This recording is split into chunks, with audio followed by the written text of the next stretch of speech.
চূড়ান্ত ভোটার তালিকার নাম বিবেচনাধীন, ভোট দিতে পারবেন কি না, ভবিষ্যতে কি হবে, এই নিয়ে দুশ্চিন্তায় ভুগছিলেন হরিশচন্দ্র ২ নং ব্লকের মশালদহ গ্রাম পঞ্চায়েতের সোনাপুর গ্রামের বাসিন্দা আব্দুল সাত্তার, বয়স ৬৪।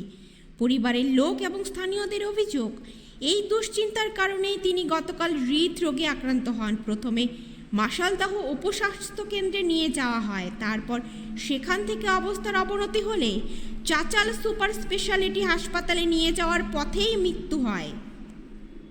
এই ঘটনায় শোকের ছায়া নেমে পড়েছে পরিবারে। তাদের অভিযোগ, এই মৃত্যুর জন্য সম্পূর্ণ দায়ী নির্বাচন কমিশন। এসআইআরের নাম করে চূড়ান্ত হয়রানি করা হয়েছে। শুনানিতে সমস্ত নথি জমা দেওয়ার পরেও নাম বিবেচনাধীন রয়েছে। স্থানীয়দের আরও অভিযোগ, এই বুথের ১৫০০ ভোটারের মধ্যে ১০৫০ জনের নাম বিবেচনাধীন। মূলত বেছে বেছে বিজেপির চক্রান্তে নির্বাচন কমিশন সংখ্যালঘুদেরকেই টার্গেট করছে। মৃতের ছেলে তারিকুল আলম বলেন, হিয়ারিংয়ের নোটিশ এসেছিল, সমস্ত নথিপত্র নিয়ে হিয়ারিং কেন্দ্রেও গিয়েছিলাম। আবার তালিকা প্রকাশ হতেই আন্ডার অ্যাডজুডিকেশনের নাম, আমাদের বাড়ির আমার মায়ের নাম ছাড়া প্রত্যেকের নাম আন্ডার অ্যাডজুডিকেশনের রয়েছে। সে নিয়ে দুশ্চিন্তায় পড়ে যায়। গতকাল হঠাৎ অসুস্থ হয়ে পড়লে হাসপাতালে নিয়ে যাওয়ার পথেই মারা যায় তিনি। নির্বাচন কমিশন এটা ঠিক করছেন না, সাধারণ মানুষকে হয়রানি করছেন। এই কারণেই মানুষের নোটিশ পেয়েছিল। হ্যাঁ, নোটিশ পেয়েছিল, হিয়ারিং করতে গিয়েছিল। সাধারণ মানুষ হয়রানির জন্য কি আজকে এই জন্য তো মারা গেল। সাধারণ মানুষ হয়রানির জন্য টেনশনে মারা গেল। নথিপত্র সমস্ত ঠিক ছিল, সব ঠিক আছে, তবু আন্ডার এসেছেন। কার কার আছে নাম বাড়িতে? ওনার আছে, আমার গেছে ওর 2 ছেলে, 2 মেয়ে, 2 বৌমা। এটা নিয়ে কি চিন্তিত ছিল?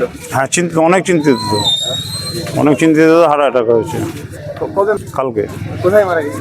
এই মশালদহ হসপিটাল থেকে নিয়ে যাচ্ছিল, চাঁচল রেফার করেছিল, চাঁচল রাস্তাতে মারা গেছে। কমিশনকে এই যে করছে কমিশন, এটা নিয়ে কি বলবো? চরম অন্যায় এটা যা করছে, তো এটা তো চরম অন্যায়। মানুষের ভোগান্তি হচ্ছে, সাধারণ মানুষ মারা যাচ্ছে। কি চাইবেন? চাবো কি কমিশন এটা উদ্র করুক, বন্ধ করুক, মানুষের সমাধান করতে হবে। সাধারণ মানুষ, বয়স্ক মানুষ এই যে আতঙ্কে মারা যাচ্ছে, এটা তো চরম অন্যায়। আপনার নাম পড়েছে? আমার নাম মানিউল ইসলাম, বাড়ি সোনাপুর, আমাদের এই গ্রামের বাসিন্দা। বেশ কিছু দিন থেকে চিন্তিত ছিল। হঠাৎ কালকে 5:30টার সময় অসুস্থ হয়, দিয়ে হাসপাতাল, আমাদের মশালদহ হাসপাতাল থেকে রেফার করে চাচল যেতে যেতেই রাস্তাতেই মৃত্যুবরণ করে। কবে মারা গেছে? কালকে সন্ধ্যা 6:30। বিভিন্ন সময় বিভিন্ন ওই যে বাতাবরণ সমস্যা ছিল, মাঝে মাঝে কি বাড়িতে টেনশন করতে? হ্যাঁ, মাঝে মাঝে টেনশন। আপনার বাড়িতে কয়জন সদস্য ছিল? আমাদের বাড়িতে সদস্য সংখ্যা হচ্ছে 8 জন। তার মধ্যে শুধু মায়ের নোটিশ আসেনি, শুধু 7 জনেরই ছিল। 7 জনেরই ছিল। এখনো নাম কি আন্ডার অ্যাডজুডিকেশন? আন্ডার অ্যাডজুডিকেশন আছে। কি বলবেন এই যে এইভাবে নির্বাচন কমিশন মানুষকে হয়রানি করছে? কিন্তু আমাদের বিশাল বিপদে ফেলে দিয়েছে। এখান থেকে মুক্তির একটা উপায় অবশ্যই দরকার। আমার নাম তারিকুল আলম। কে হয়েছে মারা গেছে? আমার বাবা। কি নাম আপনার বাবা?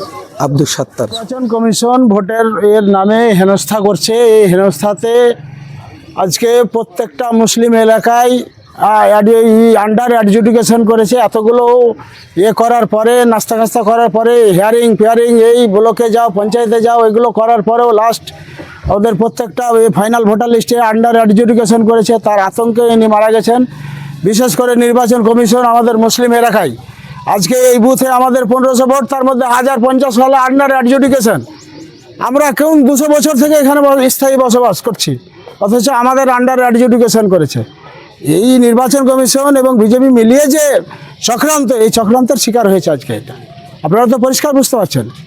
আজকে অন্যান্য এলাকায়, অন্যান্য জাতির এলাকায় আপনি গিয়ে দেখেন একটা আন্ডার অ্যাডজুডিকেশন নেই, অথচ আমাদের মুসলিম এলাকায় যেখানে 1000 ভোট 900টাই আন্ডার অ্যাডজুডিকেশন। এগুলো কী হচ্ছে? এগুলো ইচ্ছাকৃত। নির্বাচন কমিশন এবং কেন্দ্রীয় শাসক দল এগুলো মিলিয়ে এগুলো করছে। হচ্ছে কি, এগুলো নির্বাচন কমিশনকে অবিলম্বে, যারা দেখতে পাচ্ছে 69 সাল থেকে 68 সাল থেকে ভোট আছে, ওদেরকে কি প্রমাণ করার আছে? কি জন্য প্রমাণ করতে হবে আমাকে? ভোটাধিকার বা ভোটারত্ব বা নাগরিকতা আমাকে কি প্রমাণ করার আছে? আমার তো 69 সাল থেকে ভোট আছে, আমাকে কি প্রমাণ করার আছে? কি প্রমাণ চাইছেন উনি? আর স্পষ্ট করে বলুক না, কি প্রমাণ চাইছেন আমাকে? 200 বছর আগে, 150 বছর আগে, 100 বছর আগে দলিল আছে যার, তাকে কি আন্ডার অ্যাডজুডিকেশন করতে চাইছে? এটা ঠিক করছে না। বিশেষ করে মুসলিম এলাকায় যা করছে এটা ঠিক করছে না। হ্যাঁ, এটা থেকে ওরা অব্যাহতি দেওয়া উচিত নির্বাচন কমিশন এবং কেন্দ্রের শাসক দলকে। আচ্ছা, ইনি যে মারা গেছেন, যে খুব চিন্তা করতেন এই বিষয় নিয়ে? হ্যাঁ, অবশ্যই চিন্তা করতেন। আন্ডার অ্যাডজুডিকেশন, ওর বয়স হয়ে গেল যেখানে সব 75 বছর, এই বয়সে এসে ওকে নাগরিকত্ব প্রমাণ করতে হবে, এটা তো একটা চিন্তার বিষয়। এটা তো স্বাভাবিক, কারণ এটা তো আপনারা বুঝতেই পারছেন। এখানে নতুন করে আমাদের বলার কি আছে? এটা তো স্বাভাবিক, এমন নর্মাল ব্যাপার, আপনাদের বোঝা উচিত। এটা প্রশ্নই করা উচিত নয়। ওটা 75 বছর বয়সের মানুষকে আপনাকে প্রমাণ করতে হবে আমি নাগরিক, এটা তো বাজে জিনিস। পরিচয়? আমার নাম আবুল কাসেম, বাড়ি? বাড়ি এখানেই, সোনাপুর গ্রাম।